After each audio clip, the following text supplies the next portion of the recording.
Welcome to Breaking Wire. Please subscribe to the channel and press the bell icon for more updates. I bet you didn't know just how quickly the skies over the Suwałki Gap could change.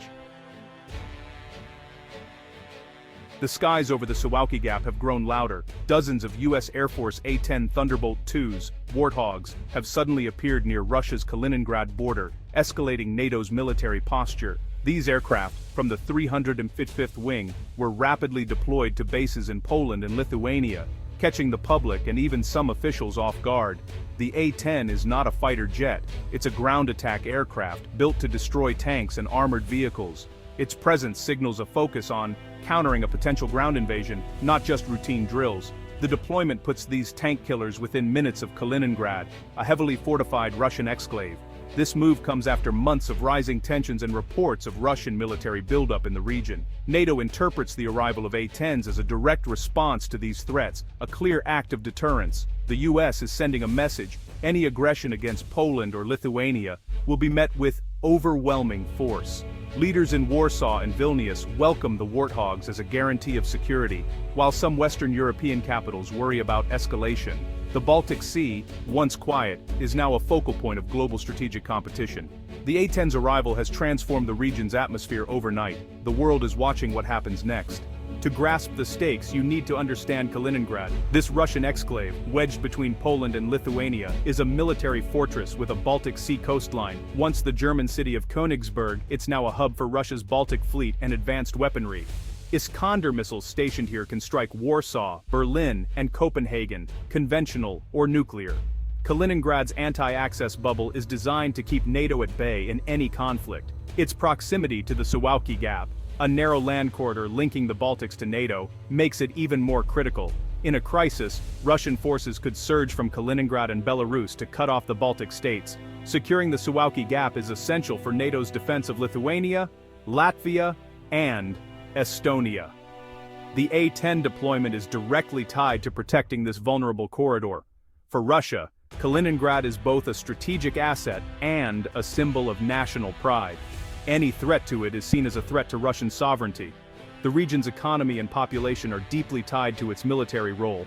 This makes Kaliningrad a permanent flashpoint, where even a small incident could spiral. The stakes here are enormous for both sides. The A-10 Thunderbolt II is no ordinary aircraft. Rugged, slow, and built around its massive GAU-8 Avenger cannon, it's designed for one thing: close air support. The gun fires depleted uranium shells at a blistering rate, earning the plane its Brr-T reputation among troops. The A-10's titanium armor and redundant systems let it survive hits that would down other jets. It's a flying tank, proven in wars from the Gulf to Afghanistan. In Desert Storm, A-10s destroyed hundreds of tanks and thousands of vehicles. Its ability to loiter over battlefields and deliver precise firepower makes it invaluable to ground forces. No other jet matches its persistence or survivability in the close air support role. Deploying the A-10s to the Baltic is a blunt message.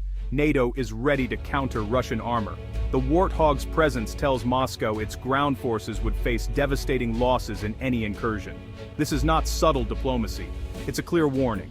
The A-10 is a symbol of anti-tank warfare, and its arrival on Russia's doorstep is a statement of intent. The choice of the Warthog is deliberate and unmistakable. NATO is preparing for the kind of battle Russia fears most. Moscow's reaction was immediate and fierce. The Russian Ministry of Defense condemned the A-10 deployment as a provocative escalation. Kremlin spokesperson Dmitry Peskov vowed that Russia would take all necessary measures to ensure its security. Russian forces launched snap readiness drills in Kaliningrad, with tanks and air defense units on high alert. Fighter jets patrolled the border, shadowing NATO aircraft. Russian media framed the move as proof of NATO's intent to encircle and threaten Russia. The official narrative: Russia is the victim, the West the aggressor. Behind the rhetoric, Russian military planners are recalculating. The A-10's tank-killing reputation forces Moscow to reconsider any rapid ground offensive. The US move has injected new uncertainty into Russia's strategy. For Washington, sending A-10s to the Baltic is a calculated act of deterrence. The Pentagon calls it a defensive temporary move, coordinated with NATO allies in response to Russian activity. The message: the US stands by its commitment to defend every inch of NATO territory. General Kavoli, NATO's top commander, emphasized the A-10's defensive role. Meant to stop a ground invasion, not threaten Russia itself. By choosing A-10s over bombers or missiles, the US signals resolve without unnecessary provocation. The deployment also demonstrates American air power's reach and readiness. Rapidly moving specialized aircraft from the US to Europe shows logistical strength and credibility. This reassures allies and warns adversaries. American power can arrive anywhere, fast. The move answers long-standing requests from Poland and the Baltics for a stronger US presence. For frontline states, the Warthogs are a visible guarantee of support. The deployment strengthens NATO's unity and deters Russian aggression. It's a clear response to real threats, not just a show of force. The alliance's most exposed members now feel heard and protected. On the Polish-Lithuanian border, the arrival of American warplanes has stirred anxiety and resolve. In towns like Suwałki and Mariampole, the sound of jets is a daily reminder of looming conflict. Older residents recall the Soviet era with dread, but many welcome the US presence as a shield. Local leaders see the A-10s as a guarantee of sovereignty, not a provocation. For them, the real threat is the Russian buildup in Kaliningrad. The influx of US personnel has boosted local economies, even as it heightens tension. Cooperation between local governments and NATO has deepened community ties to allied forces. Inside Kaliningrad, the mood is tense. Official defiance masks private anxiety. Residents worry about isolation and shortages if conflict erupts. The exclave's dependence on supply lines through Lithuania, or by sea, adds to the unease. Ordinary people on both sides are caught in a geopolitical standoff. They live on the front line of a new Cold War, hoping for peace, but bracing for crisis. The human cost of this standoff is already being felt. The A-10 deployment has transformed Eastern Europe's security landscape. It's a direct challenge to Russia's military advantage in Kaliningrad. NATO allies welcome the move. Moscow responds with fury and military drills. The region faces a classic security dilemma. Each side's actions fuel the other's fears. The Suwałki Gap is now more militarized and tense than at any time since the Cold War. The risk of miscalculation or accidental clash is real.